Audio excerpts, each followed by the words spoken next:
주님은 정의와 공의를 사랑하시는 분, 주님의 한결같은 사랑이 온 땅에 가득하구나. 사랑하는 교우 여러분, 오늘은 창조절 넷째 주일입니다. 우리를 보호하시고 구원하시는 주님께 찬양과 영광을 드립시다.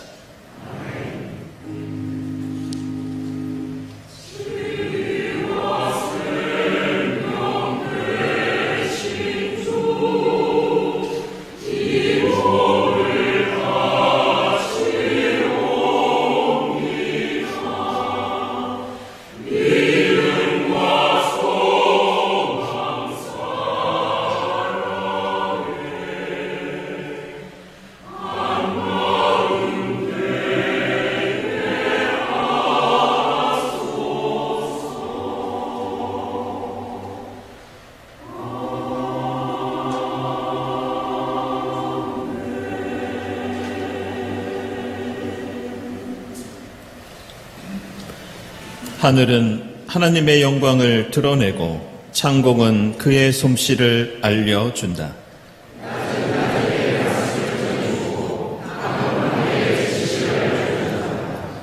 그 이야기, 그 말소리, 비록 아무 소리가 들리지 않아도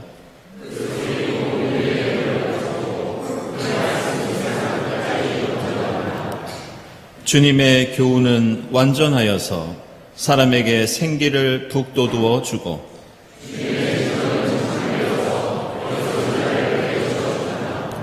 나의 반석이시요 구원자이신 주님,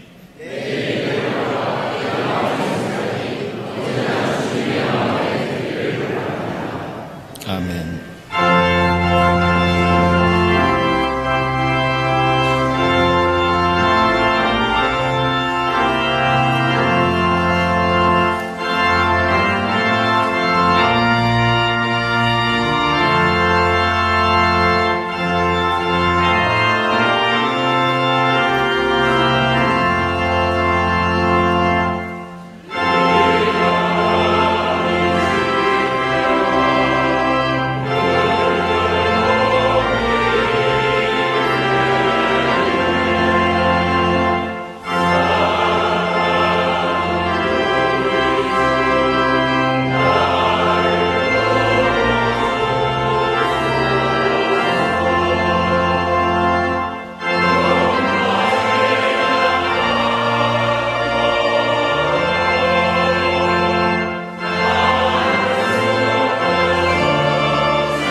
두려워하지 마십시오. 당신들이 이 모든 악행을 저지른 것은 사실이나 이제부터는 주님을 따르는 길에서 벗어나지 말고 마음을 다 바쳐 주님을 섬기십시오. 자비하신 주님의 사랑을 의지하여 우리의 죄를 고백하고 회개합시다.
주님께서는 당신들을 기꺼이 자기의 백성으로 삼아 도와주시기로 하셨기 때문에 주님께서는 자기의 귀한 명예를 지키기 위해서라도 자기의 백성을 버리지 않으실 것입니다.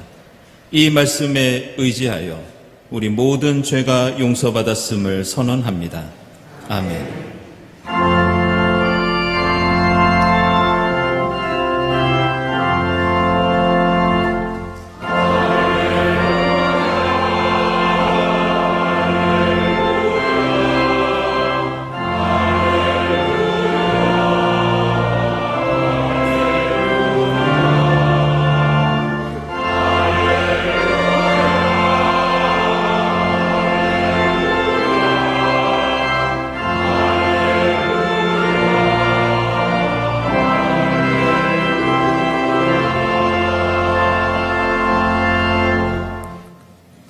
오늘 구약의 말씀은 출애굽기 16장 4절부터 6절까지 13절부터 15절까지입니다. 주님께서 모세에게 말씀하셨다. 너희가 먹을 것을 하늘에서 비처럼 내려줄 터이니 백성이 날마다 나가서 그날 먹을 만큼 거두어 드리게 하여라. 이렇게 하여 그들이 나의 지시를 따르는지 따르지 않는지 시험하여 보겠다. 매주 엿새 날에는 거두어 들인 것으로 먹거리를 준비하다 보면 날마다 거두던 것의 2배가 될 것이다. 모세와 아론이 모든 이스라엘 자손에게 말하였다. 저녁이 되면 당신들은 이집트 땅에서 당신들을 이끌어내신 분이 주님이시라는 것을 알게 될 것입니다. 그날 저녁에 메추라기가 날아와서 진친 곳을 뒤덮었고 다음날 아침에는 진친 곳 둘레에 안개가 자욱하였다.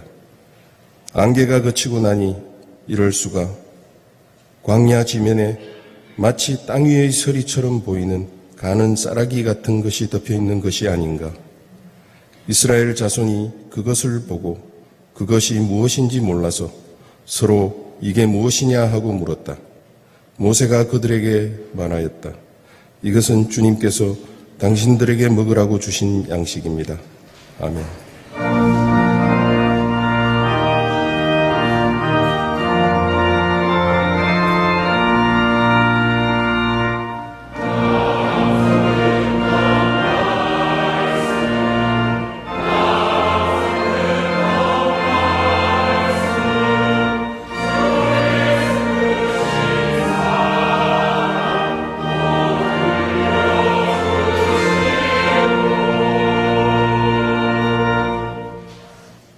서신의 말씀 빌립보서 1장 27절에서 30절입니다.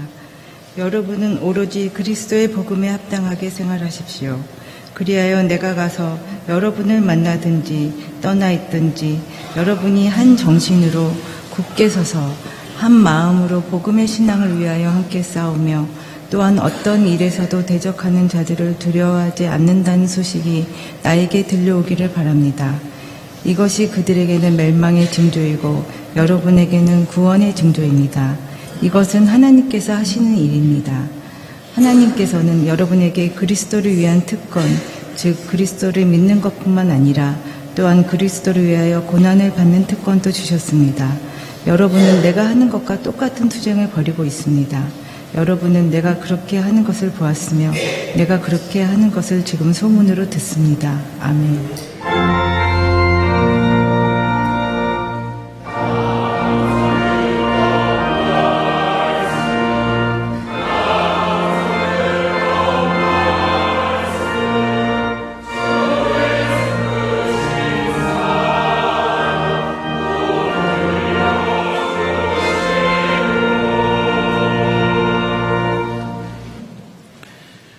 복음의 말씀은 마태복음서 20장 8절부터 16절까지입니다. 저녁이 되니 포도원 주인이 자기 관리인에게 말하기를 일꾼들을 불러 맨 나중에 온 사람들로부터 시작하여 맨 먼저 온 사람들에게까지 품삯을 치르시오 하였다. 오후 5시쯤부터 일을 한 일꾼들이 와서 한 데나리온씩을 받았다. 그런데 맨 처음에 와서 일을 한 사람들은 은근히 좀 더 받으려니 하고 생각하였는데 그들도 한 데나리온씩을 받았다. 그들은 받고 나서 주인에게 투덜거리며 말하였다. 마지막에 온 이 사람들은 1시간밖에 일하지 않았는데도 찌는 더위 속에서 온종일 수고한 우리들과 똑같이 대우하였습니다. 그러자 주인이 그들 가운데 한 사람에게 말하기를 이보시오, 나는 당신을 부당하게 대한 것이 아니오. 당신은 나와 한 데나리온으로 합의하지 않았소. 당신의 품삯이나 받아가지고 돌아가시오. 당신에게 주는 것과 똑같이 이 마지막 사람에게 주는 것이 내 뜻이오. 내 것을 가지고 내 뜻대로 할 수 없다는 말이오. 내가 후하기 때문에 그것이 당신 눈에 거슬리오 하였다.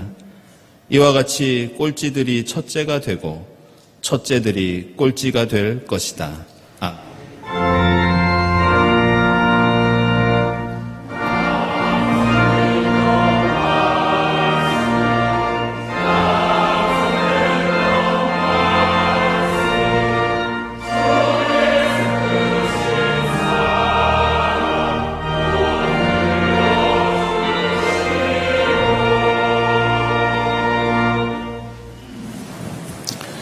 네, 친교와 소식 시간입니다. 오늘은 창조절 네 번째 주일입니다. 이 자리에 함께 하신 교우들, 또 온라인으로 예배드리는 교우들 환영합니다. 오늘 우리 교회 처음 나오신 분들 환영하고요.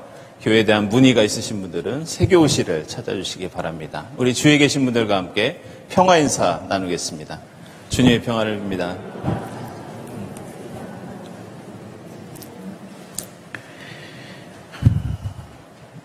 네, 교우 소식입니다. 우리 황용영 집사님, 김은미 집사님, 어머님 되시는 이순애 집사님, 지난 15일에 소천하셔서 은혜 가운데 장례를 잘 마쳤습니다. 이 시간에는 함께 인사 나누기 위해서 우리 유족들 자리에 함께 하셨습니다. 함께 인사 나누겠습니다. 주님의 위로를 빕니다.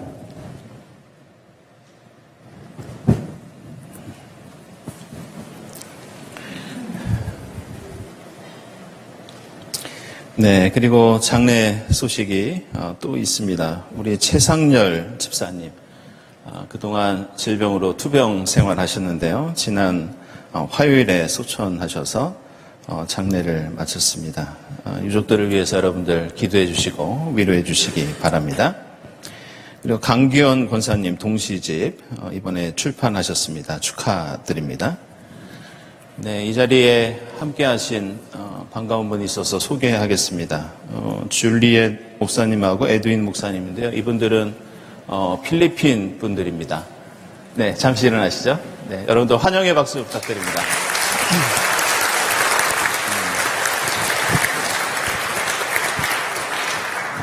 제가 소개를 좀 더 드리면요. 한 10년 전에 우리 줄리엔 목사님은 한신대 신대원에 에큐메니칼 과정에 공부하러 오셨을 때 우리 교회에 1년 동안 출석을 하셨습니다. 근데 이번에 그 이전 정권에서 조금 탄압을 받으셔서 사실은 지금 굉장히 좀 어려운 상황에 한국에 오셨습니다. 그래서 앞으로 우리 교회에서 계속 뵐 수 있을 것 같습니다. 기도회와 모임 광고 주보 참고해 주시고요. 2023년도 4, 4분기 세교 교육 일정이 다음과 같이 나와 있습니다. 그리고 서울로의 중구 시차례에서 주관하는 기후위기 걷기 기도회가 오늘 오후 2시부터 한 1시간 30분 정도 진행됩니다. 국립극장부터 남산 도서관 옆 공원까지 1시간 정도 걸리는 코스인데요. 걸으면서 함께 기도하는 그런 시간입니다. 우리 교회는 1시 30분에 교회 마당에서 출발할 예정이고요. 혹시 국립극장까지 걸어가시는 게 조금 불편하신 분들은 교회 차량도 준비되어 있습니다. 여러분 많은 참여 부탁드립니다. 경동회복 111호 원고 모집 10월 말일까지 원고 모집하고 있습니다. 교회 메일로 보내주시고요. 자세한 문의는 우리 곽인선 집사님께 해주시기 바랍니다. 창조절 목요음악회 계속됩니다. 추석 연휴 기간은 쉬고요. 10월 5일에 우리 권정원 집사님, 송호석 선생님께서 진행해 주십니다.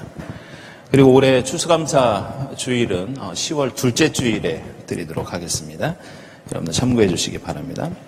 다음 주일 예배위원 감사드리고 감사헌금, 선한 이웃헌금 하나님께 드립니다. 그리고 오늘 점심에는 우리 황용영 집사님 가정에서 장례를 치르시고 또 떡을 대접해 주십니다. 여러분들 함께 위로의 시간 될 수 있기를 바랍니다. 기도드리겠습니다.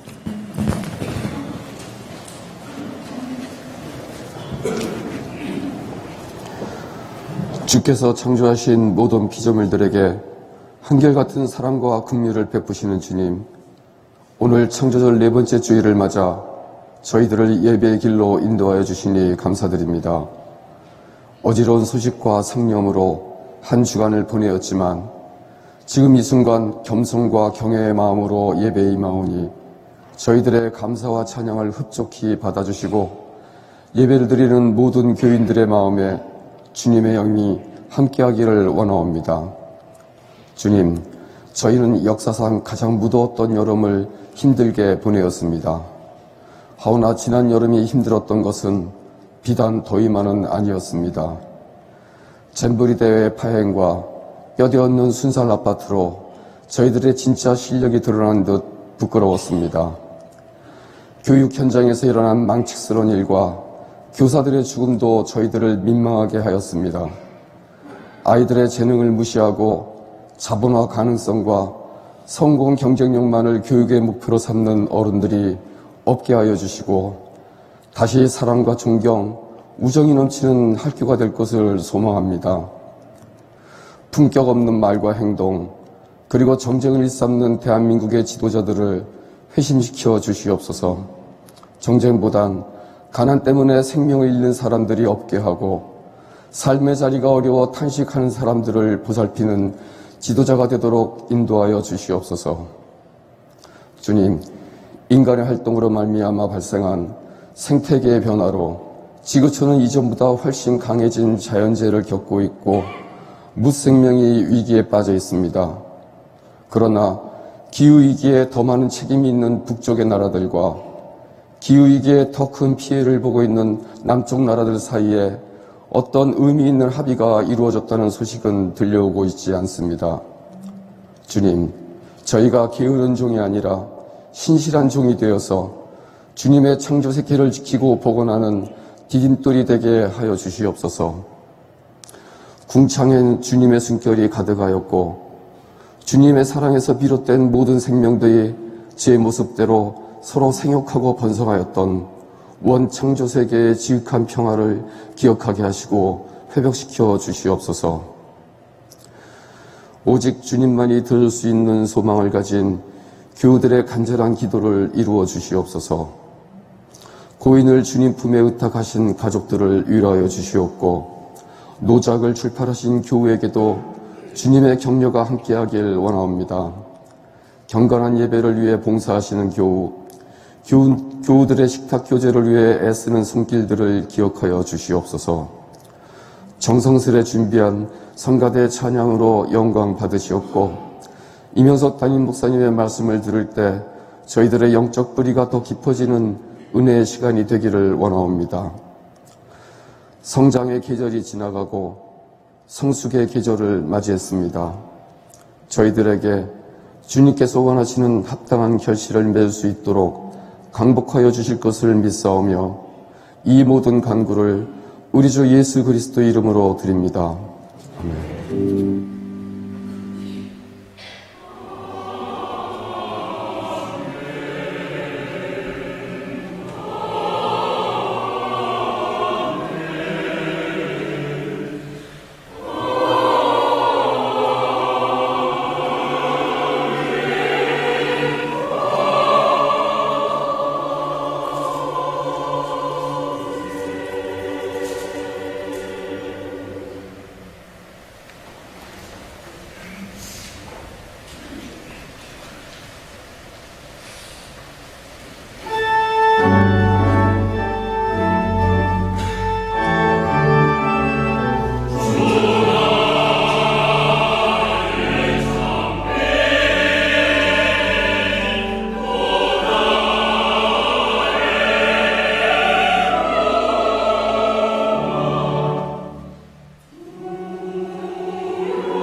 네, 일부 성가대 정성으로 준비한 힘찬 찬송 감사드립니다.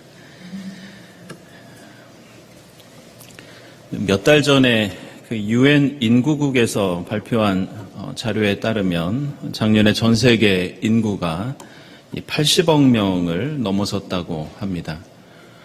지구 인구가 늘어나는 만큼 물과 식량, 에너지 같은 자원의 분배는 더욱 심각한 문제가 될 것이라고 그렇게 전망하고 있습니다.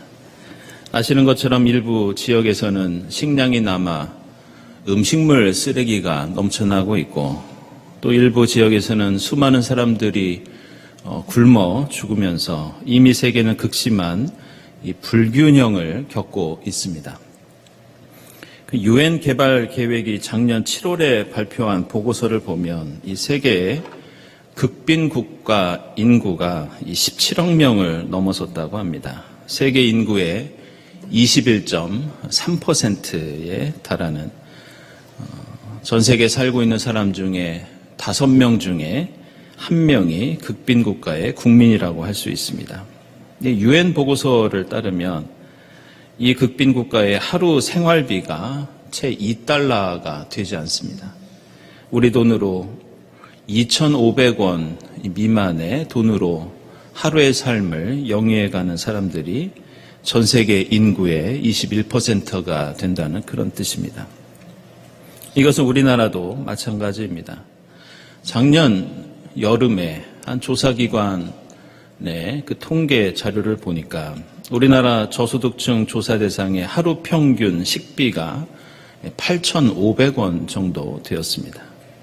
2달 동안 조사가 진행되는 동안 이 대상자들 중에는 생선이나 고기나 과일을 먹지 못하는 분들이 대다수였습니다. 조사 중에 당뇨를 앓고 있던 한 대상자에 대한 통계를 보니까 이 2달 동안 식사를 거르는 경우가 절반 정도나 되었고 2달 동안 식사 대신 우유로 배를 채우는 경우가 47번, 라면으로 채우는 경우가 34번에 달했습니다. 그리스도교 신앙의 여러 가지 주제들 가운데 이 가장 중요한 것 가운데 하나가 하나님의 정의, 하나님의 공의입니다. 우리가 잘 아는 아모스서 5장 24절을 보면 너희는 다만 공의가 물처럼 흐르게 하고 정의가 마르지 않는 강처럼 흐르게 하여라. 여러분이 잘 아시는 이런 말씀이 나옵니다. 신약 성경에서도 예수께서 가르쳐 주신 여러 가지 말씀들 중에서 그 핵심을 이루고 있는 것이 마태복음서 6장 33절에 나오는 산상수훈의 가르침입니다. 너희는 먼저 그의 나라와 그의 의를 구해라. 성경과 그리스도교 신앙에서 정의나 공의는 우리가 추구해야 할 매우 중요한 가치이지만 안타깝게도 이 그리스도인들 중에서는 이것을 제대로 이해하고 있는 경우가 많지 않은 것도 사실입니다. 그만큼 성경의 정의는 세상에서 말하는 정의하고는 상당히 다른 특징을 가지고 있습니다. 결론부터 말씀드리면 하나님의 정의가 무엇이냐? 성경이 말하고 있는 하나님의 공의가 무엇이냐? 그것은 그날 하루 굶지 않도록 밥을 주는 것. 이것이 성경이 가진 가장 대표적인 정의의 핵심입니다. 이런 이유로 성경에서는 과부나 고아나 나그네를 대접하고 그들이 고통당하지 않도록 도와야 한다는 말씀이 거듭 강조됩니다. 그들을 대접하고 그들이 고통당하지 않게 하기 위한 가장 기본적인 정의는 다른 것이 아니라 그들이 굶지 않도록 하는 것입니다. 따라서 오늘 이스라엘 백성들에게 출애굽기에서 만나와 메추라기를 주시는 것이 바로 하나님의 정의였습니다. 그리고 오늘 마태복음서에 나오는 예수께서 가르쳐 주신 포도원 품꾼에 관한 비유, 바로 이 말씀은 성경의 정의가 무엇인지 우리에게 강조하고 있고 구체적으로 가르쳐주고 있는 매우 중요한 말씀이 오늘의 비유입니다. 오늘 마태복음서 20장 말씀은 마태복음서 17장 22절 이하에 나오는 예수께서 십자가에서 죽으시고 앞으로 부활하실 것이라는 예수의 두 번째 예고 다음에 나오는 것이 오늘의 비유입니다. 그리고 다시 마태복음서 20장 19절에서 예수께서 또다시 나는 앞으로 십자가에서 죽고 부활하실 것이라는 세 번째 예고가 나옵니다. 그리고 그 예고 앞에 바로 오늘 비유가 놓여 있습니다. 그래서 오늘 말씀은 예수의 십자가 죽음과 부활에 대한 두 번째와 세 번째 예고 사이에 놓여 있는, 따라서 예수께서 베풀어 주신 마지막 유언 같은 말씀, 매우 중요한 교훈과 의미를 담고 있습니다. 그런데 오늘 비유는 이렇게 중요한 내용을 갖고 있지만 문제가 있습니다. 그것은 비유를 찬찬히 읽어보면 도대체 이것이 무슨 내용이고 어떤 의미를 갖고 있는지 이해하기 힘든 난해한 특징을 갖고 있습니다. 오늘 우리가 읽은 주보에는 일부 내용만 실려 있기 때문에 이 비유 전체를 제가 잠시 요약해서 말씀드리면 다음과 같습니다. 어느 날 포도원 주인은 아침에 일꾼을 구하려고 집을 나섭니다. 하루에 한 데나리온 일당을 주기로 일꾼들과 합의하고 이 일꾼들을 자신의 포도원으로 보냅니다. 그런데 9시쯤에 다시 바깥에서 보니 사람들이 장터에서 일거리가 없어서 빈둥대고 있었다, 이렇게 나옵니다. 그래서 그 사람들에게 당신들도 내 포도원으로 가서 일하면 내가 품삯을 주겠다, 이렇게 제안합니다. 그런데 이 주인은 이걸로 그치는 것이 아니라 다시 12시와 오후 3시, 그리고 심지어는 저녁때가 가까운 오후 5시에도 바깥으로 나가서 이 품꾼들을 고용합니다. 그리고 오늘 우리가 함께 읽은 8절 이하의 말씀은 그렇게 저녁이 되어서 이 주인이 자신의 관리인에게 일을 마친 일꾼들에게 돈을 주는 장면이 오늘 읽은 대목입니다. 내용을 보면 상식에도 맞지 않고 포도원 주인이 여러모로 이해할 수 없는 그런 행동을 하고 있습니다. 9절을 보면 오후 5시부터 일한 사람들에게 한 데나리온의 일당을 줍니다. 그렇다면 아침부터 와서 일한 사람들은 당연히 더 많이 받아야 하는데 그들도 늦게 왔던 사람들과 똑같이 한 데나리온의 품삯을 받습니다. 그러자 11절 이하에서 이 일꾼들은 주인에게 마지막 온 사람들은 1시간밖에 일하지 않았는데 하루 종일 일한 우리와 같은 대우를 받고 있다고 투덜거립니다. 그러자 주인은 13절에서 당신은 나와 원래부터 한 데나리온의 일당을 받기로 합의하지 않았느냐, 이렇게 주는 것이 내 뜻이다, 이런 말과 함께 그들을 돌려보냅니다. 내용을 들어보신 것처럼 이 비유는 이상한 점들이 많이 있습니다. 첫째로는 이 비유에 나오는 포도원 주인은 포도원을 가지고 있고 품꾼을 부리고 있고 그리고 관리인도 두고 있기 때문에 부자였습니다. 그런데 포도원 주인이 아침부터 인력시장에 나가서 자신이 직접 사람들을 고용한다는 것은 당시의 관습에 비춰볼 때 매우 이상한 일이었습니다. 두 번째로 포도원 주인이 아침에 나가서 한꺼번에 사람들을 고용하는 것이 아니라 자세히 보면 무려 5차례에 걸쳐서 시장에 나가서 사람들을 고용합니다. 세 번째로는 오늘 말씀을 보면 품삯을 계산하고 줄 때 먼저 온 사람부터 일당을 주는 것이 아니라 거꾸로 나중에 온 사람부터 주는데, 이것도 당시의 관습이나 우리의 상식으로 볼 때 이해할 수 없는 그런 장면입니다.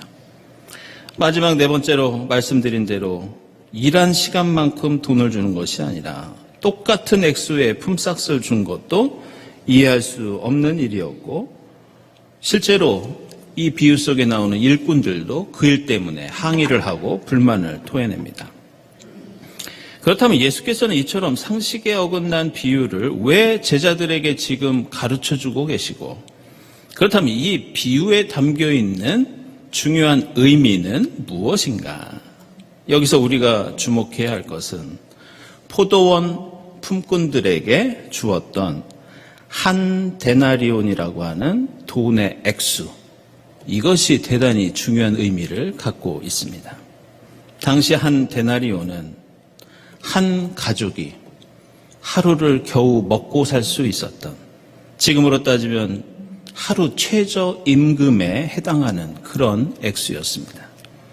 서두에서 말씀드린 것처럼 성경에 나오는 한 데나리온은 극빈 국가에 사는 사람들의 2,500원 같은 돈이었고, 지금 우리 사회의 저소득층의 8,500원에 해당하는 액수가 바로 이 한 데나리온이었습니다. 따라서 오늘 비유에 나오는 품꾼들은 무조건 하루에 한 데나리온이 있어야 굶지 않고 살 수 있었습니다. 그것은 이른 아침에 일을 시작한 사람이나 9시나 12시나 오후 3시나 그리고 오후 5시부터 단 1시간밖에 일을 하지 않았다 하더라도 그들은 하루 양식을 가족들과 함께 먹어야 했습니다. 만약 이른 아침에 일을 시작한 이들에게 한 데나리온을 주었다고 나중에 온 품꾼들에게 그보다 적은 돈을 준다면 나중에 온 사람들은 가족 중에 누군가 밥을 굶어야 했습니다. 결국 이 비유에 나오는 포도원 주인은 마치 오늘 출애굽기에서 광야를 걸어가던 이스라엘 백성 모두에게 똑같이 하늘에서 하루의 식량을 내려주신 것처럼 품꾼들에게 그날 먹을 하루의 만나와 메추라기를 준 것이 오늘 이 비유의 포도원 주인입니다. 이 사실에 비추어 보면 앞에서 언급했던 이 비유에 등장하는 여러 가지 이상한 점들을 우리는 이해할 수 있습니다. 일을 언제 시작했든지 똑같이 한 데나리온을 준 것은 누구에게나 생명을 구제할 수 있도록 도움을 줘야 한다는 그런 뜻입니다. 게다가 오늘 말씀을 보면 포도원 주인은 가장 늦게 온 사람들에게 가장 먼저 품삯을 주고 있습니다. 처음 온 사람이 만약 한 데나리온을 먼저 받는다면 나중에 온 사람들은 도대체 나는 얼마나 적은 돈을 받는단 말인가. 그 한 데나리온도 안 되는 적은 돈을 가지고 가족들을 먹일 수 있을 것인가 노심초사할 수밖에 없었을 겁니다. 그런데 포도원 주인은 늦게 온 사람에게 먼저 한 데나리온을 줌으로써 걱정하지 않고 불안해하지 않도록 배려한다는 것이 이 비유에 담긴 중요한 의미입니다. 이것은 포도원 주인이 여러 번 바깥으로 나가서 여러 번 품꾼을 고용한 이유도 마찬가지였습니다. 시간이 지날수록 일거리를 찾지 못한 사람들은 분명 오늘도 가족들이 끼니를 걸러야 하지 않나 걱정했을 겁니다. 그때 포도원 주인은 인력시장으로 몇 번이나 나가서 남은 시간에 상관없이 그들에게 최소한의 돈과 먹을 것을 주기 위해서 일꾼들을 여러 번에 걸쳐서 고용하고 있습니다. 따라서 오늘 비유는 하나님께서는 저 하늘 보좌에 앉아서 이 세상이 저절로 돌아가게 방관하시는 분이 아니라는 것을 강조하고 있습니다. 하나님은 다른 존재가 아니라 장터에 나가시는 하나님, 시장에 나가 하루 끼니를 걱정하고 근심하는 사람들을 부르시고 가족들의 생계를 위해 애쓰고 속태우는 사람들에게 긍휼과 자비를 베푸시는 분이라는 것을 오늘 비유는 우리에게 가르쳐주고 있습니다. 그렇다면 오늘 이 비유의 말씀이 하나님의 정의와 어떤 관계가 있다는 말인가?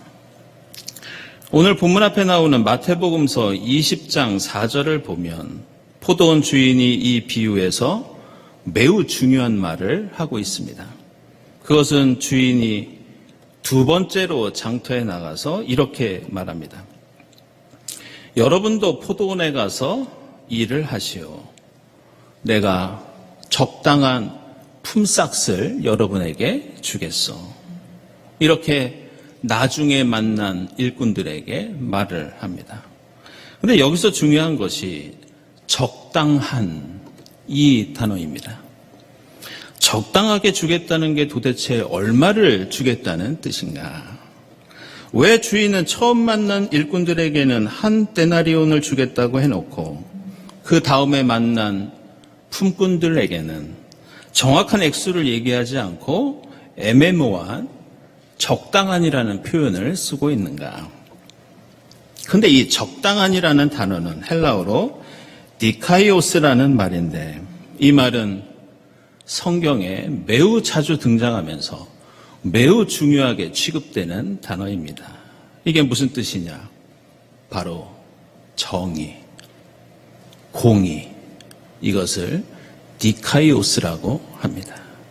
따라서 20장 4절의 이 말은 적당한 일당, 상당한 품삯 이런 뜻만이 아니라 하나님의 정의에 맞는 일당, 하나님의 공의를 따르는 품삯, 이것을 내가 주겠습니다.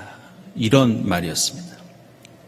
결국 이것은 하나님의 정의가 대단한 뜻을 가진 게 아니라는 뜻입니다. 늦게 일을 시작하더라도 그 사람이 굶지 않도록 한 데나리온을 주는 것이 하나님의 정의입니다. 그 사람이 능력이 부족하거나 조금 게으르거나 혹은 기회를 얻지 못했더라도 가족들과 하루 양식을 먹을 수 있도록 도와주는 것, 이것이 하나님의 의입니다. 따라서 오늘 예수께서는 우리에게 이렇게 말씀하십니다. 하나님의 정의는 그저 이웃들에게 그날 먹을 만나와 메추라기를 주는 것이다. 하나님의 정의에는 절대적인 조건이 있는데 그것은 합리적이고 논리적인 것이 아니라 자비와 긍휼과 사랑이 바로 하나님의 정의의 조건이다. 만약 자비와 긍휼과 사랑이 없다면 그것은 공의도 아니고 정의도 아니다. 오늘 예수께서 강조하시는 말씀입니다.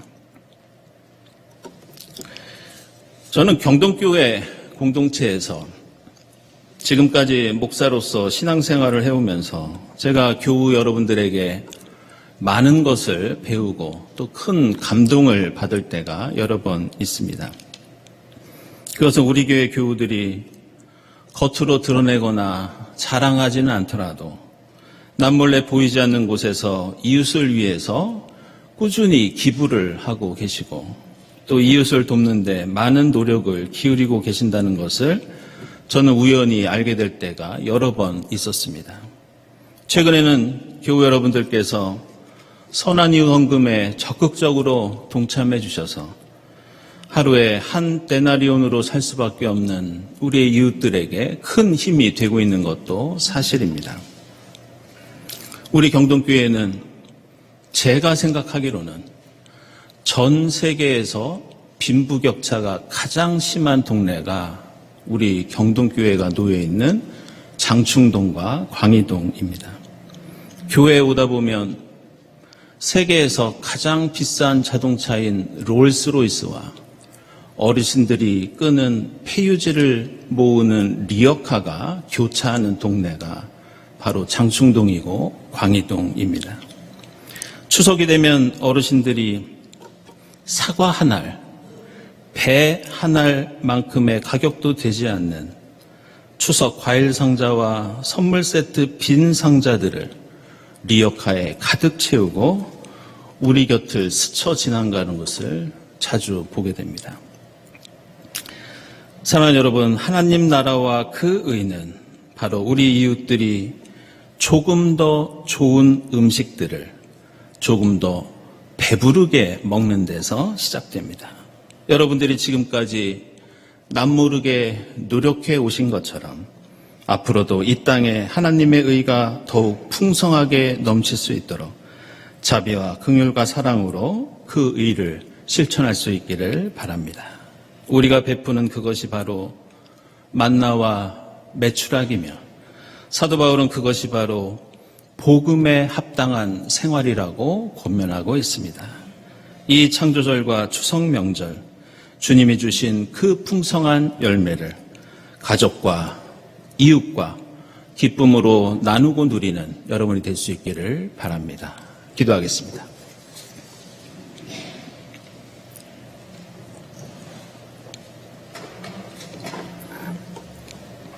하나님, 이 아름다운 결실의 계절을 저희에게 허락해 주시고 풍족한 창조절과 한과의 명절을 허락해 주시니 감사합니다. 저희들이 가진 것을 한 데나리온으로 살아가는 이웃과 함께 나누게 하시고 저희가 베푸는 만나와 메추라기를 통해 하나님의 정의를 이 땅에 이룰 수 있도록 인도해 주시옵소서. 예수 그리스도의 이름으로 기도드리옵나이다. 아멘.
하나님 감사합니다.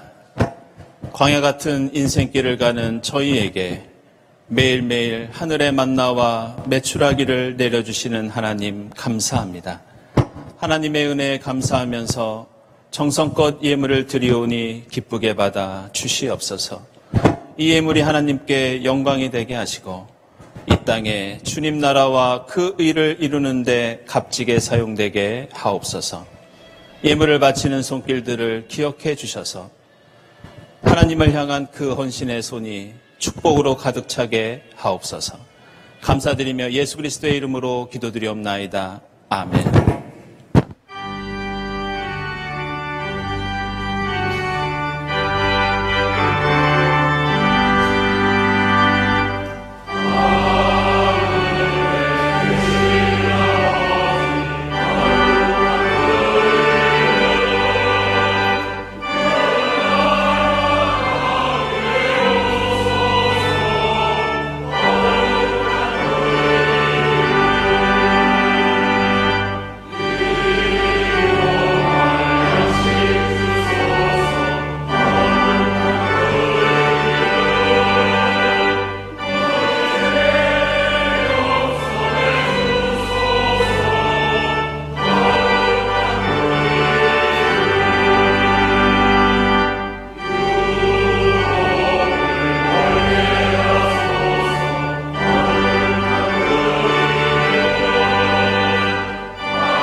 하나님 감사합니다. 저에게 아름다운 결실의 계절을 허락해 주시고 풍족한 창조절을 보내며 추석 명절을 앞두게 하시니 감사합니다. 하나님께서 저에게 주신 풍족한 은혜를 한 데나리온으로 살아가는 이웃과 함께 나누게 하시고 사랑과 긍휼과 자비를 통해 이 땅에 주님 나라와 그 의를 이루는 저희 모두가 되게 하옵소서. 이 모든 감사와 간구 위에 성부와 성자와 성령 삼위일체 되신 하나님의 은총이 지금부터 영원까지 함께 하옵시기를 간절히 축원하옵나이다. 아멘.